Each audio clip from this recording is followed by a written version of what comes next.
오늘 우리에게 주시는 말씀은 누가복음 9장 49절로부터 50절의 말씀입니다. 누가복음 9장 49절로부터 50절의 말씀, 우리 함께 한 목소리로 합독하십니다. 합독하십니다. 시작. 요한이 여짜오되 주여 어떤 사람이 주의 이름으로 귀신을 내쫓는 것을 우리가 보고 우리와 함께 따르지 아니하므로 금하였나이다. 예수께서 이르시되 금하지 말라. 너희를 반대하지 않는 자는 너희를 위하는 자니라 하시니라. 아멘. 오늘은 예수님께서 가르치시는 황금률이라는 제목으로 말씀의 은혜 나누고자 합니다. 우리 함께 따라해 보실까요? 예수님께서 가르치시는 황금률. 시작. 예수님께서 가르치시는 황금률. 성경을 읽다 보면 예수님께서 주시는 지혜, 또 성경에 많은 지혜의 이야기들이 있죠. 그래서 성경의 이야기를 듣다 보면 참 지혜로우면서도 또 무엇보다 우리에게 교훈이 된다라는 것들이 있습니다. 그런데 예수님의 지혜는 특징이 하나 더 있어요. 세상을 어떻게 살아야 되느냐에 대한 이치도 있지만 예수님의 지혜의 궁극적인 결과는 공동체가 살아난다는 거예요. 예수님의 지혜의 특징은 공동체가 화목하라는, 사랑하라는 메시지로 결론이 나요. 항상. 그래서 예수님의 지혜를 자세히 듣고 있다 보면 결국에는 우리가 서로 사랑하는 존재요, 사랑해야만 하는 존재요, 사랑받는 존재라는 사실을 깨닫게 해준다는 것입니다. 그래서 누가복음 9장 46절로부터 48절에 우리가 이전의 말씀에도 본 적이 있는데, 예수님이 제자들에게 누가 크냐라고 할 때 한 어린아이를 불러다가 그 어린아이를 세워놓고 하나님 나라는 이런 어린아이 하나를 영접하는 자의 것이고, 나를 영접한 것이 이 어린아이를 영접한 것 같이 영접하지 않으면 결코 하나님 나라에 들어갈 수 없을 것이다 라는 이야기를 하면서, 다 큰 어른들이 싸우고 있는데 어린아이 하나를 세워놓고 이 어린아이처럼 어떻게 낮아져라, 이 어린아이처럼 순종하고 또 낮은 자세로 사랑해라, 이것이 예수님이 제자들에게 주신 교훈이었다는 거죠. 다른 복음서를 살피면 어린아이 같이 되지 않으면 결단코 천국에 들어가지 못한다고 엄히 기록해 놓았습니다. 그래서 모든 복음서들을 자세히 보면 예수님의 이런 교훈, 지혜로운 말씀의 결과는 공동체를 어떻게 한다고요? 서로 사랑하라. 이 공동체가 서로 사랑하는 공동체다. 즉 사랑의 이야기로 맥이 항상 이어진다는 것. 모든 복음서를 보면 예수님께서 긴 옷을 입고 다니며 시장의 문안을 받는 회당의 높은 자리와 잔치의 윗자리에 좋아하는 서기관들을 삼가하라. 이것도 지혜에 관한 얘기예요. 정치적으로나 사회적으로나 우리가 덕망 있고 높은 자리에 앉고 싶어 하잖아요. 그래서 인사받기 좋아하고 대접받기 좋아하는 사람이 되지 말라는 거예요. 그런 사람들은 다 과부의 것이나 탐하는 아주 타락한 사람이다 라고 예수님께서 말씀하셨는데, 이게 마태, 마가, 누가 다 있어요. 이게 성경에. 예수님 시대에도 깨끗지 못한 관리들이 있었던 것 같아요. 예수님 시대에도 대표적으로 탐관오리 같은 존재들이 있었는데, 그런 사람들이 대부분 서기관 이런 사람들이었던 것 같습니다.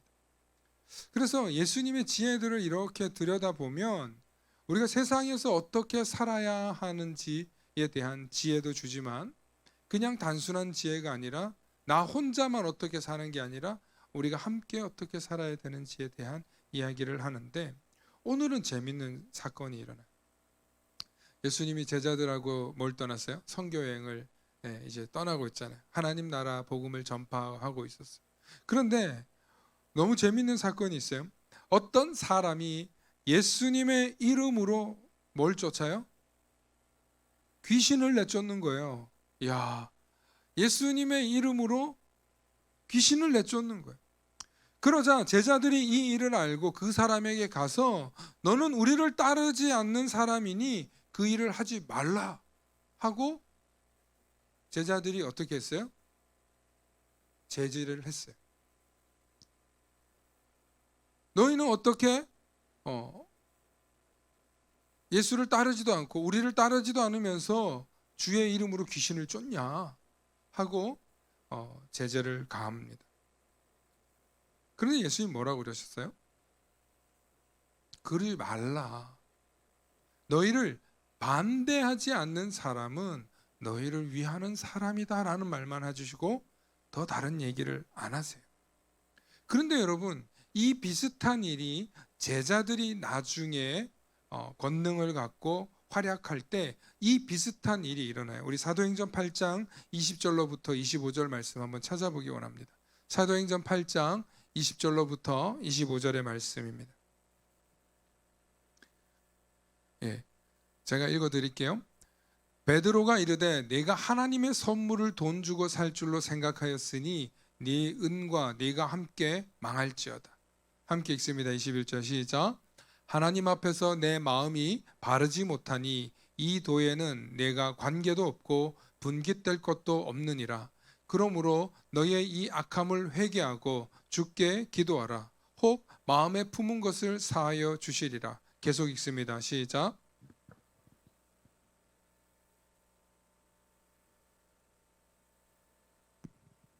나를 위하여 주께 기도하여 말한 것이 하나도 내게 임하지 않게 하소서 하니라. 두 사도가 주의 말씀을 증언하여 말한 후 예루살렘으로 돌아갈새 사마리아인의 여러 마을에서 복음을 전하니라. 아멘.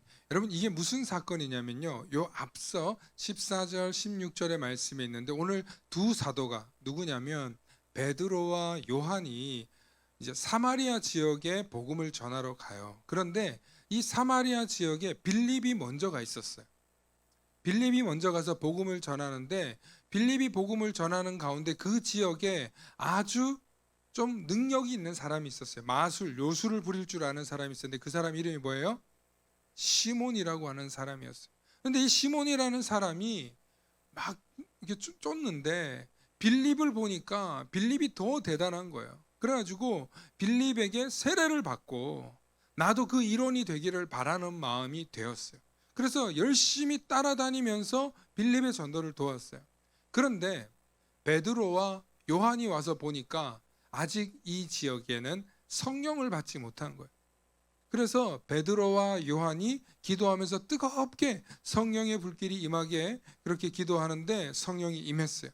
그러자 이 사건을 보고 시몬이 나도 그런 능력을 달라면서 돈을 준 거예요. 그 사람이 살아온 삶의 방식으로 보면 어떤지 모르겠지만 나도 그 능력을 갖고 당신들처럼 행하고 싶다는 욕심이 있었겠죠. 분명히 그런 속마음이 없지 않았던 사람입니다. 유명했고 사마리아 지역에서 알아주는 사람이었어요. 그래서 사람들이 이 사람은 하나님의 사람이다 할 정도의 소문이 따라다녔던 사람이에요. 그런데 오늘 본문을 보면 성령으로 돈을 사려고 했으니 너는 악하다, 불의하다 하면서 성령으로 돈을 사려 한 것을 가지고 베드로와 요한이 혼쭐을 내는 거예요. 그래서 너 이렇게 하다가 주에게서 완전히 떨어져 크게 낭패를 당할 거다. 어서 가서 기도해서 회개해라. 그러면 그것이 너를 피해갈지 모르겠다 하고 베드로가 이야기를 합니다. 여러분, 아까 우리가 읽었던 누가복음의 말씀과 지금 우리가 읽는 사도행전의 모습에서 예수님의 모습과 제자들의 모습에서 어떤 차이가 있어요? 예수님은 어떤 사람이 예수님 이름으로 귀신을 쫓으니까 제자들이 막아섰어요. 근데 예수님이 뭐라고 해요? 예수님 뭐라고 하셨어요? 어떤 놈이 내 이름으로 능력을 팔어? 이렇게 하셨어요? 예수님 어떻게 하셨어요? 예수님이 냅둬라. 너희를 반대하지 않는 사람은 어떤 사람이라고요? 너희를 위하는 사람이라는 메시지를 주셔요. 이것은 예수님께서 하나님 나라 복음을 전하면서 자신의 이름이 전파되는 과정 속에 있기 때문에 예수님께서 포용적으로, 아직 예수를 잘 모르는 사람들이지만 포용적으로 대하는 자세. 예수님은 그러실 수 있는 것 같아요, 정말. 그런데 이제 복음의 능력을 받아서 초대교회의 무거운 중책을 맡은 베드로나 야고보나 요한은 좀 입장이 달랐던 것 같아요. 우리는 예수님이 가르쳐 주신 것을 뭐 해야 된다? 뭐 해야 된다? 지켜야 된다. 예수님이 가르쳐 주신 것은 그대로 고지고대로 지켜야 된다 라는 생각, 주님이 우리에게 가르쳐 주신 것을 엄격하게 지켜야 된다 라는 생각을 한 베드로와 요한은 포용적이지 않아요. 어떻게 합니까? 정죄하고 야단치고 혼내는 장면을 봅니다. 저는 오늘 말씀을 보면서 우리가 인생을 살아가면서 참 지혜로운 결정을 해야 될 때가 있습니다. 살다 보면 우리가 예상치 못한, 이게 좋은 일이라고도 할 수 있고 이걸 꼭 좋은 일이라고 할 수 있을까 하는 그런 선택의 기로에 서는 순간들이 있어요. 그럴 때 저와 여러분들이 어떤 선택을 해야 나도 상처 안 받고 나도 손해 안 보고 상대방도 상처 안 받고 상대방도 손해 보지 않는 쪽으로 결정할 수 있을까? 그게 참 고민입니다. 그렇지 않습니까? 여러분, 매 순간 그럴 때 사람들이 쓰는 방법이 있어요. 사람들이 제일 많이 쓰는 방법이 있어요. 옛날부터 그랬어. 옛날부터 그래 왔어. 우리 할머니 할아버지 때부터 그래 왔어. 토달지 마. 교회에서도 그런 게 있잖아요. 우리가 어떤 일을 하면 옛날에 네가 아주 저희 코도 지금 스스로 못 닦을 때 그때 이미 질서가 다 세워졌어. 내가 하는 얘기가 법이야. 우리가 하는 얘기가 전통이야. 그러면 여러분들이 목사님 지금 뭔 얘기 하시려나 보다 알아요. 그죠? 그러니까 전통이나 법이나 이걸 가지고 우리는 기준 삼아서 뭘 해요. 그러면 어떤 문제가 생깁니까? 그걸 처음 겪어보거나 혹은 그 일이 이상한데 아직도 이래야 된단 말이야? 하고 새로운 세대들 혹은 낯선 곳에서 온 사람들, 새롭게 교회 공동체 안으로 들어온 사람들은 뭐야? 묵은 닭들이야? 무슨 기득권이야? 왜 이렇게 자기들끼리만 맞다 그러고 우리는 말도 못하게 해? 참 이 교회가 이상하네. 목사님은 누구 편을 들까? 한번 물어보자. 이런 식으로 갈등이 생긴다는 것입니다. 교회 안에는 정말 별일이 아닌 일 가지고도 그런 문제가 생겨요. 왜냐하면 뭐가 옳은 일인지 판단이 안 될 때가 있기 때문에. 그리고 오랫동안 훈련 받아오고 답습해온 이게 맞아. 굳이 모난돌이 정 맞는다고 나대지 말고 그냥 어른들이 하자는 대로 해 라는 사람이 있는가 하면, 아니 그러니까 발전이 없지, 그러니까 변화가 없지 라고 생각하는 사람들도 있다는 것입니다. 사랑하는 성도 여러분, 교회에서 과거에는 어떻게 해왔는가, 또 법으로는 무엇이 맞는가 라는 걸 살필 수 있어야 돼요. 그런데 마지막으로 저와 여러분들이 계속 변화되는 새로운 세상을 살아가고 있는 저와 여러분들이 꼭 잊지 말아야 할 것이 바로 오늘 말씀이에요. 예수님이시라면 어떻게 하셨을까? 예수님은 포용적으로 하신다. 예수님은 공동체를 어떻게 하신다 그랬어요? 서로 사랑하는 쪽으로 늘 지혜를 주신단 말이에요. 그래서 윗동네 사람들과 아랫동네 사람들이 만나면 서로 다른 경험을 갖고 있기 때문에 갈등이 생길 수밖에 없어요. 남자들끼리 모인 곳에서 여자들이 들어가면 문제가 생길 수 있고, 여자들끼리 모인 곳에 남자들이 들어가면 또 문제가 생길 수 있어요.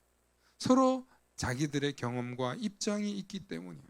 그럴 때마다 오늘을 살아가고 있는 많은 그리스도인들이 교회에서 결정을 할 때 우리가 참 중요한 되새겨야 하는 것은 법과 원칙도 지켜야 돼요. 누군가가 이 법과 원칙에 벗어나서 크게 손해를 보거나 대의를 그르치는 일이라면 법과 원칙이 아무리 사랑으로 예수님의 사랑이라 하더라도 하면 안 돼요.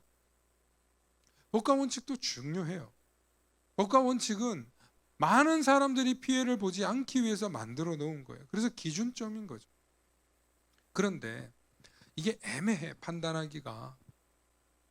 예를 들면 미국의 미시시피 테네시주의 오른발 교회라는 교회가 있어요. 제가 언젠가 만나러도 말씀드렸는데 1708년 독일에서부터 넘어온 이 교단이 있는데, 이 교단은 성찬도 굉장히 중요하게 여기지만 세족식도 중요하게 여겨요. 세례도 중요해, 성찬도 중요해. 근데 예수님이 성찬하실 때 뭐 하셨어요? 예수님 성찬하실 때 뭐 하셨어요? 베드로 보고 발 내밀라 그러니까 아이고 주님 어쩌려고 그러십니까? 안 된다 그러니까 예수님 뭐라 그러셨어요? 네가 그렇게 안 하면 나와 상관이 없다 할 정도로 예수님 단호하게 말씀하셔서 내가 너희에게 본을 보이려 하는 것이다. 그러니까 스승이 제자의 발을 씻는다는 것은 그 당시에 말이 안 되는 사건이거든. 그러니까 윗사람이라고 해서 아랫사람을 무조건 가르치고 훈계하는 게 아니라 낮은 자세로 섬겨야 된다. 그걸 예수님이 본을 보여주셨는데, 그것이 예수님이 성찬하시는 그 밤에 하신 일이에요. 그래서 이 형제교단이라는 교단은 성찬도 참 중요한데 세족식도 굉장히 중요해요. 그래서 목사님이 이제 성도들의 이제 세족식을 하는데 습관적으로 목사님은 항상 교인들의 왼발부터 씻어주는 거예요. 목사님이 오른손잡이고 그러니까 성도가 앞에 있으면 왼발을 먼저 잡게 되는 거죠. 그런데 한 성도가 의문이 생겼어요. 왜 목사님은 오른발부터 씻어야지 왼발부터 씻을까? 의문이 생겼어요. 그리고 나름 연구를 해서 신학적으로 오른발부터 씻는 게 맞다라고 목사님한테 뭐라고 했어요. 그러니까 목사님이 뭐 오른발이면 어떻고 왼발이면 어떻고 하는 마음으로 그래 씻어줘야지 하다가 성도가 오른발을 탁 내미니까 괜히 목사님 마음에도 이게 나를 지금 이기려 들어? 그래서 목사님 어떻게 했어요? 왼발을 씻었네. 그러자 또 다시 오른발을 다음번에 또 내미는 거야. 또 왼발을 씻었네. 그래서 이게 열이 받아가지고 이 오른발 내민 성도들, 야 이거 목사가 너무 권위적이고 우리를 듣지를 않아 라면서 나간 거예요. 그게 라이트풋 베프티스트 처치예요. 그래서 오른발 교회라는 교회가 나온 거예요. 지금도 미국에서 굉장히 근본주의에 가까운 보수적 신앙의 교회로 활동하고 있어요. 정확한 명칭은 오른발 교회는 아니지만 그 이름으로 그렇게 시작된 교회라는 것이죠. 여러분, 지금 생각해보면 이게 얼마나 웃긴 얘기예요. 그런데 세족식을 너무 중요하게 생각하는 교단이다 보니까 세족식을 어느 발부터 씻는 게 옳고 그르냐가 신학적으로 논쟁을 해야 될 정도로 싸움이 일어나더라는 거예요. 교회에서 갈등은 항상 이런 거에서 시작돼요. 내가 옳아. 내가 옳아. 내가 맞지. 라고 할 때부터 갈등이 생긴다는 것입니다. 그럴 때 오늘 본문이 저와 여러분들에게 주는 지혜는 뭐냐? 우리를 반대하지 않는 사람은 어떤 사람이라고요? 오늘 성경에 위하는 사람이라는 거예요. 그러니까 대놓고 반대하지 않는 사람을 잘 생각해 보세요. 아, 그래. 이럴 수도 있고 저럴 수도 있지 하는 사람은 항상 우리를 위해 주는 사람이에요. 그렇기 때문에 우리를 따르는 사람들 가운데 이런 모습으로 부족할 수 있고 저런 모습으로도 부족할 수 있어요. 오늘 예수님을 따르는 사람들은 귀신을 쫓는데 주님의 이름으로 쫓았지만 예수님을 따르지 않던 다른 무리들에 대해서 제자들은 뭘 했어요? 제자를 가했다는 거예요. 편을 갈랐다는 거예요. 야, 우리가 언제부터 예수님을 쫓아왔는데 니들이 지금 또 새로운 분파로 쫓아오려 그래. 인간은 그렇게 분파를 만들고 누가 높냐 누가 낮냐 하는 이 문제로 항상 싸우는 존재들이. 교회에서도 언제나 이런 일들이 생기죠. 아니, 교회뿐만 그렇습니까? 회사를 운영하는 일에서도 그렇습니다. 가정에서도 아이들하고 의견 대립이 있을 때도 그래요. 매 순간 과거에는 어떻게 했지? 전통적으로는 어떻게 하는 게 맞지? 라고 판단하기도 쉽지 않아요.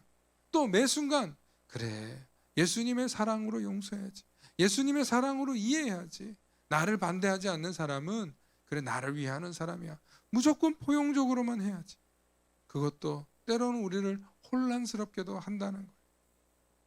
사랑하는 성도 여러분, 오늘 말씀을 통해서 우리가 깨달을 것은 무엇이 가장 우선이 되어야 하느냐는 거예요.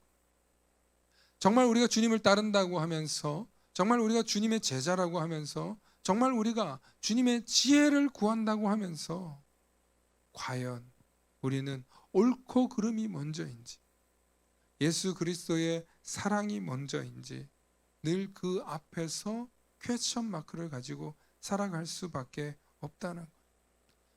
그래서 우리가 기도하는 거예요. 그래서 우리가 그런 문제가 생겼을 때 교회는 어떻게 해야 되냐? 기도하는 거예요. 성령님, 우리 마음이 하나 되게 해주세요. 성령님, 우리 안에 서로 옳고 그름과 경험이 달라서 갈등이 생기네요. 주님, 우리 이런 일들 생길 때마다 누군가 더 상처받고 누군가 더 손해를 봐야 되는 상황이 생길 때 주님, 서로 양보하면 문제가 해결되잖아요.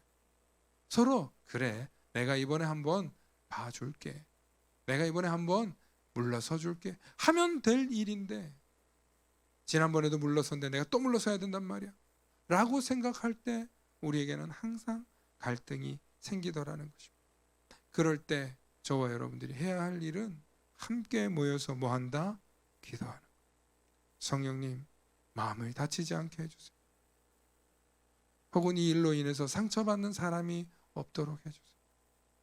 사랑하는 성도 여러분, 교회에 많은 교회들이 이제 성장하고 자리 잡으면 제일 많이 일어나는 일이 이런 일이에요. 직분 받는 일 때문에 항상 교회가 갈등이 생겨져. 직분을 좀 부응하는 교회는 서로 받고 싶어요. 이제 이 교회에서 내가 이런 직분이 되고 싶다라는 마음으로 서요. 안수집사회가 생기고 권사회가 생기고 장로회가 생겨. 근데 꼭 장로회에 떨어지면 그때부터 교회 봉사 안 해. 안수집사에 떨어지면 그때부터 교회 봉사 안 해. 열심히 하다가 나를 탈락시켰단 말이야. 교인들이 나를 이것밖에 생각 안 한단 말이야. 괜히 마음에 상처받아서 그때 시험 드는 거예요. 사랑하는 성도 여러분, 우리가 매 순간 지혜롭고 매 순간 톡톡하고 또 매 순간 사랑이 많고 포용적이면 얼마나 좋겠습니까? 그런데 서로의 입장과 상황과 여건이 다를 때가 있어요. 그럴 때마다 저와 여러분들이 꼭 기억해야 할 것은 기도하는 거예요. 양보할 수 있는 마음을 주세요. 혹은 누군가 희생하는 상황이 생긴다면 그분을 위로해 줄 수 있는 마음을 주세요.